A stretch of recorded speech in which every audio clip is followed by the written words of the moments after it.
كنت قاعد بلعب سحب ولقيت ان انا لعبت بدراعي اليمين 8 عدات وبالشمال 6 عدات بس. عشان احل المشكله دي اضطريت اطبق مبدأ كويس قوي، بس في الاول لازم تدرك حاجه.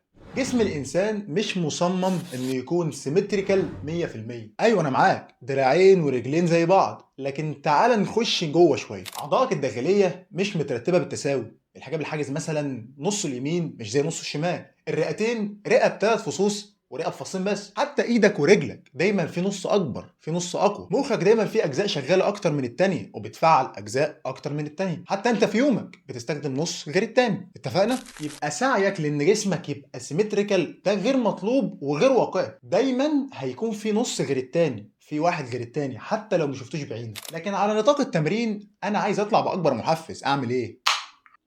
خد يا اسطى اشرب. بص يا سيدي، 90% انا متاكد مشكلتك هتكون ان انت ما بتريحش. يا عم والله بريح 3 دقايق. اسمع، القصد هنا انك ما بتريحش بين كل دراع والتاني، حتى لو الدراع التاني ده مريح. المخ المسؤول انه يجند الالياف العضليه طالع من المجموعه اللي فاتت مجهد، راحه 30 ل 60 ثانيه هيكونوا كافيين بين كل دراع. عملت كده ومشكلتك ما اتحلتش؟ عاوزك المره الجايه تبدا بالدراع القوي. جبت 8 عدات تمام، خش على الضعيف. جبت 6، ريح 10 ثواني وجيب الاتنين الناقصين. بكده احنا حافظنا على الفوليوم نفسه بين الدراعين وحققنا المبدأ اللي اتكلمنا عليه في الاول، مبدأ الريست بوز. ها يا سيدي، اتفقنا كان ايه؟